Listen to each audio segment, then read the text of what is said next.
Hello, everyone. This is JVL here with the Mistress of Despair, AB Stoddard of the Bulwark. We're going to start with some poll numbers because I read the comments and you guys love it when we talk about polls. Every week people say, talk more polls, talk more polls. So, Atlanta Journal-Constitution, Biden's support among young voters, 18 to 29-year-olds in Georgia, 12% Biden, 37% Trump, 29% RFK Jr. I will say that I don't believe this poll because that sounds insane to me. Yeah? Can we throw this one out? Is this like toss the low score and the high score to find your best median? So we have the Biden campaign is blanketing Georgia this week, the week of the debate, with multiple surrogate events and whatever voter energizing events. And we have to take Georgia very seriously. And I don't like to see polls like that. There's probably a problem with the sample. We have to be heartened by a new national poll. I think it was CBS that a couple days ago that showed that Biden was 61 youth vote, age 18-29, and Trump was down at 38. And that gave us some breathing room. But national polls are not swing state polls. I am concerned. That sounds like a very high level of support for RFK, and we have to hope that if that's the case in an important swing state like Georgia, that RFK, I believe, and I am the mistress of despair, but I have this hunch that RFK is going to implode, and it isn't just the sort of traditional natural erosion that third parties candidates experience closer to election day, that they end up losing their support and people go to their leans and they think that they were really excited for RFK, but then they decide not to. I think he's so extra kooky and he's a really bad guy that I really think with good campaigning from the Biden team, mostly online, that number will go way down. And I understand young people want the third option. I really get that. But I'm thinking that would end up helping, even with a funny sample, Biden's numbers with this sample closer to election day in Georgia. But I don't want to see it. And I agree with you that we can't be in denial. We have to consult polls all throughout this torturous process. So let me tell you what freaks me out a little bit here. So the RFK number really popped my head because he's essentially tied with Trump in the upper 30s. Right. And this is, again, we're talking young voters, 18 to 29. I have a friend whose name I can't use because I'll tell you off air, but who's very, very well connected in Democratic politics. And he and I have been having a long running debate over the RFK candidacy where I say this is basically aimed at Trump voters, like super low information voters who are so marginal that they are like, the thing they care most about is anti-vax stuff. Yeah. And my buddy tells me, no, you've got it all wrong. I'm watching the campaign speeches he's giving. He's actually aiming it at the super progressives and all of the ways he talks about climate and economics and indigenous people's rights. Like, this is real classic, pretty far out to the progressive end of the spectrum. And so that view, I'd say my buddy's view shows up in this number, right? Because this number suggests RFK is taking a bunch from Biden. But in my lived experience, AB, I have met a large number of RFK supporters. I don't know about you, but I have just bumped into them hither, thither, and yon. And if I could, I don't want to make generalizations. Right. And these are just anecdotes. These are just anecdotes, not data. Every single one of these people was a 75-year-old MAGA voter. I am telling you, as sure as I am sitting here right now, every one of these RFK folks that I have bumped into and talked with, just, like in the parking lot or at a baseball game or whatnot, they're wearing like the RFK hats and the t-shirts and the whole, and every single one of these guys 4 years ago, I would, they're all over the age of 70. They're all dudes. And I would bet my entire house that every one of them voted for Trump the last two times. Okay, I have So met the Biden voters who like RFK and believe that he is a capable, competent, credible environmental lawyer, and so there is that lore. I think that the Biden, and you've written about RFK peeling from Trump, and he probably is a Trump op, and I believe all that stuff, and Tim Mellon and Elon and the whole thing. But I do think that the Biden campaign, and they have a team dispatched just to focus on this guy. I need them to get going because, as I said, he's a really bad dude and he's nuts, and it's really time to put the boot on the neck. I don't know what they're doing online. I'm not everywhere, but they have to treat him like he only peels from Biden, right? That he's only a threat on their side, and they just have to go at him and demolish him and demolish. I understand why young people think Biden hasn't been good enough on climate and he's too old. And this guy's very serious about the climate, but they're going to have to do him the dirty, at some point this summer to get those numbers down, because we usually see 13, and you said to see 29 is not. Well, Joe Biden has only passed the most serious climate legislation and ever. You really want some jacked up on HGH guy who's never spent a day in legislative politics. He'll really save the planet. Great job, progressives. All right, so AB, this is it. We are white knuckling. It's debate week. I want to put to you, as we sort of steel ourselves for this, I don't think that Trump and Biden are really there to debate each other. Meaning that I think that what the sales they are trying to make with voters are basically independent of whatever the other guy is doing. And that Trump kind of needs to look like reasonable Trump. He needs to look like, like debate number 2 Trump from last time, not crazed debate number 1, COVID breathing jackwad Trump. And Biden needs to be vigorous. And if either one of them achieves that goal, then they will have helped themselves irrespective of what the other guy does. But what are your, set the table for me going in? Because you and I have not talked about the debate at all yet. Yeah, I agree with you. And I agree with your thesis that if he is just calm guy like he was on the Tech Bro pod, people are going to go, oh my gosh. Today's the day Donald Trump finally became president. And he's ready to be presidential again. That is, I feel going in, and I really want to say, first of all, I want people to appreciate that there's one person taking this very seriously in all his humility, and that's President Biden, burning it up to do a good job, to try to make the case to the voters that he's worthy of being reelected. And there's another guy who's playing golf and doing his talk with his sycophants. So that I want to say that going in before Joe Biden performs. I think the burden, people are sort of saying, everyone thinks he's half dead, so it's going to be fine. Biden can do nothing. And people are saying, the rules really favor Biden because Trump will be huffing and puffing. And I don't know. I think for Biden, it's harder. Trump only needs to be quasi-normal sometimes and not froth at the mouth. Biden, if people are telling him, you've got to go after Trump and you can't talk about your record. No one cares. No one likes it. Okay, so if he does that, the audience, the swing voters say, you know what I heard? Someone attacking his opponent and not talking about me. And the policies that, and I'm so frustrated with the cost of this and that.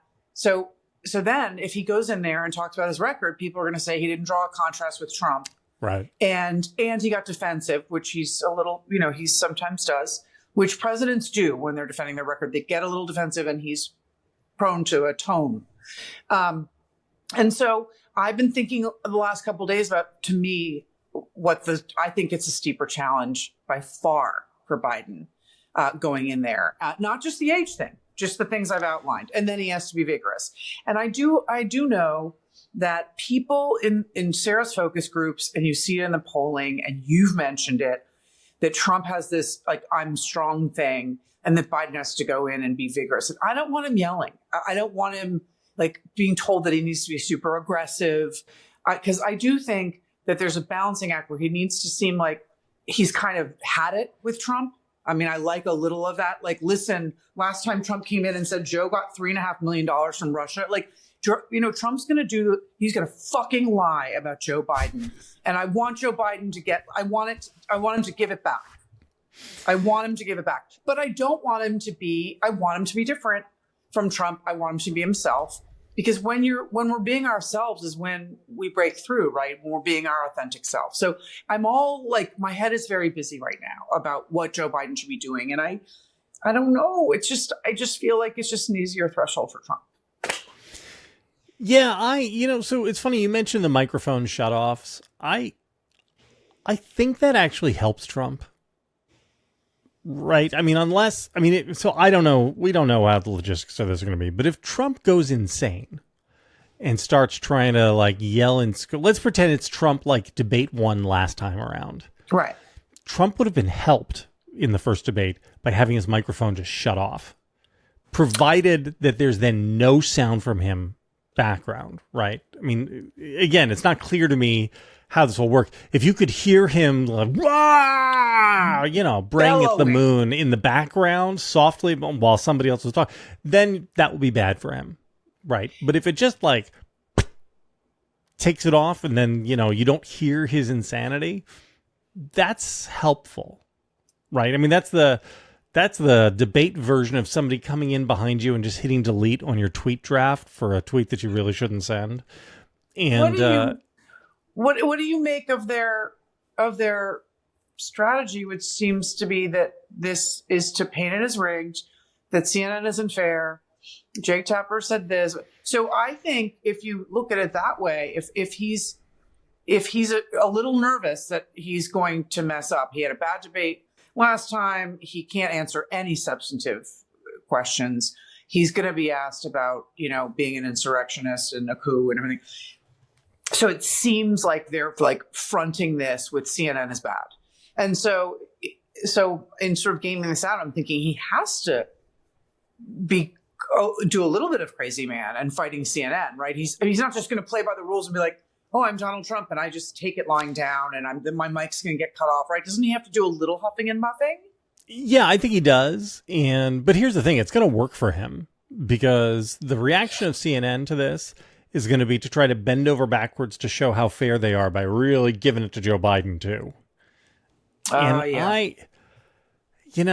Honestly, I don't know if you saw, so Casey Hunt basically threw one of the Trump flunkies off her air. Caroline Levin. Which is as it should be. I mean, I've been saying this for 7 years now. If you are a broadcast journalist who is working live, you should not book somebody who is going to lie to your audience, because what you're doing then is you are not serving your audience. And if you do book somebody like that and they start lying on air, you should throw them off, right? You should not be in the business of providing airtime. Your duty is not to like some nebulous public good.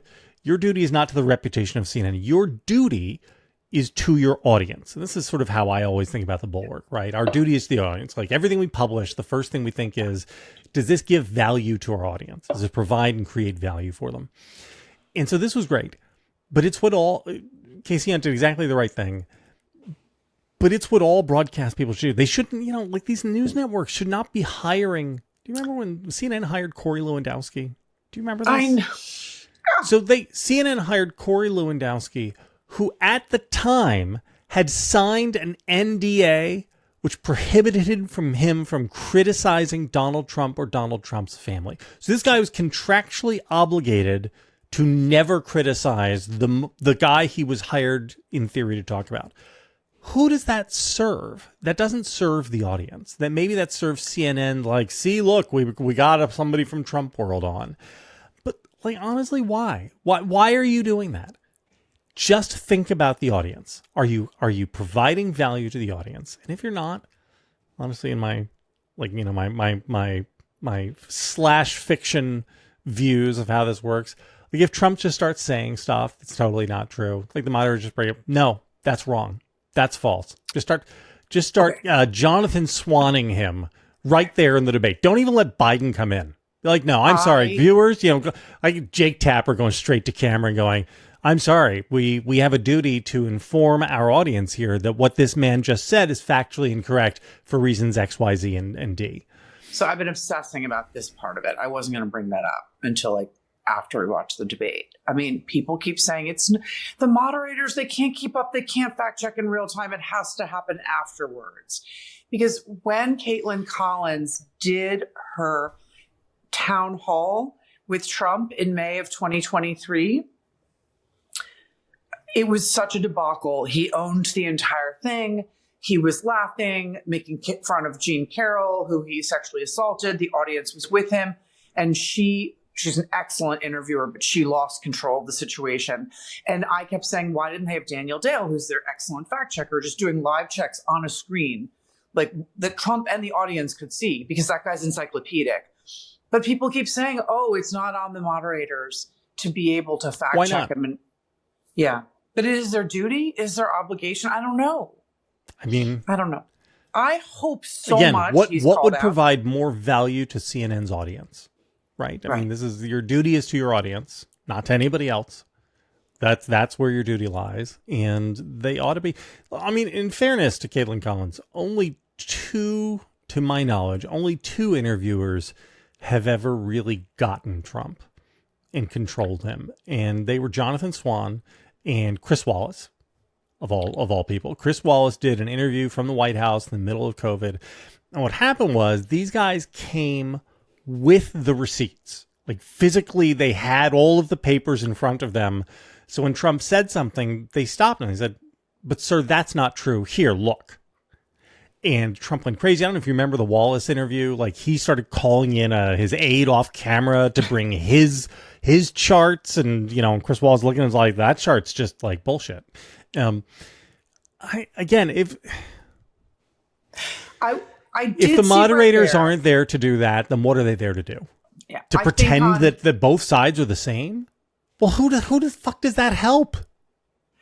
Right. I think on various policy data, when he starts saying things like African American best unemployment, I mean, it'll be every single sentence. What matters the most to me, and I did see Brett Baer do this, he said there were multiple audits and recounts. You lost the 2020 election. You had 60 chances in court. You lost those two.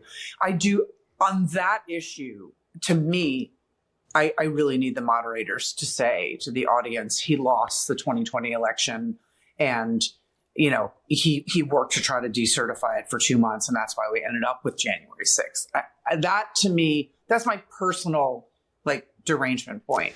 Yeah. I mean, so this is fantasy on my part, because this will never be done by anybody. But in my fantasy world, the way I believe media should operate is that if you confront Trump on something like that and he doesn't give in, you should devote the entire rest of your airtime to litigating it with him. And if that means that you have stopped, this is what I forget who did this with. Who did this with Chris Sununu? Stephanopoulos. Was it Stephanopoulos? Chris, he started out talking about something, and Sununu was being just absurd about something within the first 30 seconds. And so Stephanopoulos was just like, okay, we'll spend our whole 9 minutes on this, trying to get you to acknowledge reality. Yeah. And in my, I remember the Brett Baer interview with Trump, in which he sort of went after him. But the end of that was him not saying, we have to move on. Right. And this is Kristen Welker did this with Trump, where he'd say something and she would kind of push back for 5 seconds and then say, well, we have to move on. We have to move on. And no, you don't. Where is it written that you have to move on? Aren't they going to have to move on to talk about energy? Are the on police, are the media police going to show up and arrest you? No. Okay, do your job. Serve your audience. This is why I will never become the program director at a major cable network. I know, because they're going to say we had to give Mr. Trump a chance to talk about blah, blah, blah. So he can't get his people all upset that he was censored and blah, blah. I don't know. It's so frustrating. You know what? He's going to do that anyway. So why not just do the right thing? Right. Yeah. There is nothing. CNN could act like Newsmax at this debate. They could be so Trump friendly. And Trump would complain about how unfair they were afterwards because that's his move. And so you might as well just do the right thing. Serve your audience, CNN. That's what I hope from them. It's really something else. First time we'll ever have a debate in which everybody knows everything about both candidates because they have even seen both candidates be president. Like, what else is there to debate? Why are we even doing this? It's the craziest damn thing. To you, Trump just needs to be calm enough, and then Biden has to be less old, right? Vigorous. He just has to be vigorous. He can't be frail, I think. Agree? Disagree? Because I think frailty is what people code, right? Trump doesn't code as frail.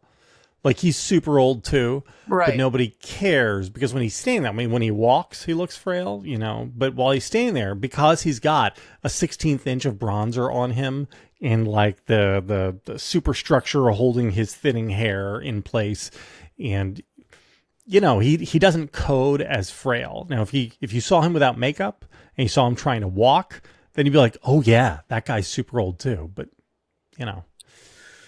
without the Adderall too. I just think for Biden, it's going to be hard to be, it's not the State of the Union, and there's no one like looking at him and sort of cheering him on. And it's going to be hard to be energetic for 90 minutes. So I don't know. I think I'm kind of with the people who are saying you've got to contrast with Trump, that you have him right there.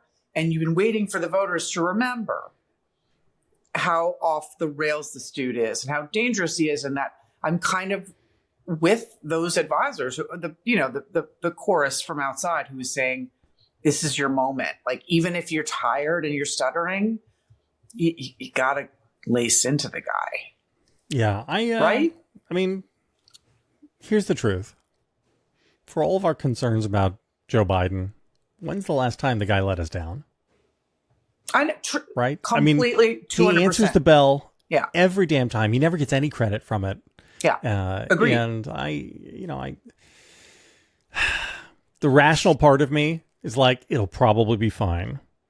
The inner part of me is got like white knuckle death grip on everything around me because who knows? Yeah, because I believe that if Biden serves up a solid debate, it's trending in the right direction, and it really will be a pivot point because of the verdict and the independents moving towards Biden. And I just think that it has to happen. Is that fair to say? I mean, if it doesn't, good luck, America.